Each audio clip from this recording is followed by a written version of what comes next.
Monsieur le président, madame la ministre, messieurs les rapporteurs, chers collègues, je tiens tout d'abord à remercier les rapporteurs et tous ceux qui ont travaillé sur cette proposition de loi pour avoir posé un débat utile autour de la question du revenu universel, désormais là appelé le revenu de base.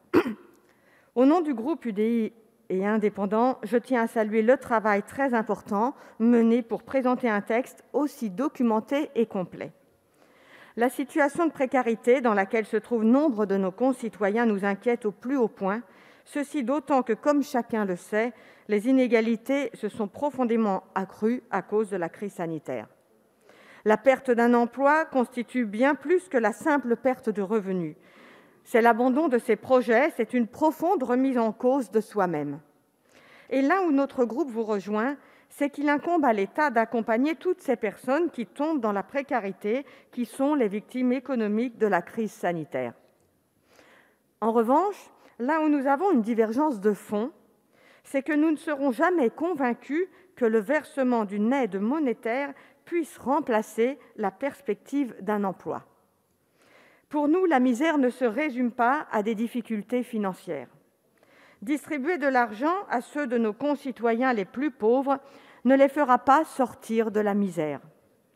Nous préférerons leur offrir une formation, créer de l'emploi, leur permettre de se réinsérer dans la société afin qu'ils puissent employer leurs talents. Et c'est cette réinsertion dans la société qui les prémunira de la misère. La présente proposition de loi vise à assurer à toute personne majeure un minimum de 564 € mensuels. Mais qui peut vivre avec un tel montant? Et même avec le double, qui pourrait s'en sortir dans une ville comme Paris? Faut-il alors le monter au niveau du salaire minimum? Mais même lui n'est parfois pas suffisant, à tel point qu'il faut toute une batterie d'autres aides pour ne pas jeter dans la précarité nos concitoyens les plus modestes. Quel serait alors le juste montant d'un revenu de base décent? Son coût ne serait-il pas exorbitant pour la société ou sans cesse à réévaluer? Pour que ce système ne fasse pas de perdants, il faudrait, selon l'Observatoire français des conjonctures économiques, verser à chaque adulte 785 € par mois, ce qui nous coûterait 480 milliards d'euros, soit 22 points de PIB. Vous évaluez le coût de votre proposition, de votre propre dispositif, à 21 milliards d'euros, ce qui représente une somme colossale. Pour ce faire, vous tablez sur une réforme très importante du droit des successions, en taxant tout au long de la vie du propriétaire et en taxant les multinationales. Cette proposition nous paraît dès lors très démagogique. Le coût de l'ensemble des textes inscrits initialement dans votre niche parlementaire s'élève à plusieurs dizaines de milliards d'euros. Il vous faudra bien plus qu'une ou deux réformes pour que le produit des taxes nouvelles que vous envisagez vous rapporte une telle somme. Le versement d'un revenu d'existence pour tous les jeunes de 18 à 25 ans pourrait avoir pour conséquence une explosion des loyers étudiants, une explosion des prix de l'immobilier et quid de l'augmentation des frais d'inscription dans l'enseignement supérieur. Posons-nous maintenant la question suivante. Le revenu de base a-t-il déjà fonctionné concrètement?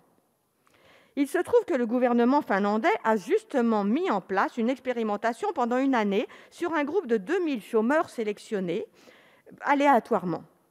Ils ont eu chacun 560 € par mois sur la période 2017-2018, soit quasi exactement la somme prévue par cette proposition de loi. Résultat, si les bénéficiaires se déclarent un peu moins stressés, le revenu universel n'a absolument pas permis d'augmenter leur insertion sur le marché du travail par rapport au groupe de contrôle. Le bilan coût-avantage nous semble donc défavorable. En revanche, nous vous rejoignons avec force, mes chers collègues socialistes, sur la question du non-recours au droit. Il est insupportable de penser que chacun de nos concitoyens doive encore effectuer des démarches pour telle ou telle aide, alors que l'organisation des services administratifs permettrait de le leur octroyer automatiquement. Beaucoup renoncent à leurs droits alors même qu'ils sont éligibles à un certain nombre de dispositifs.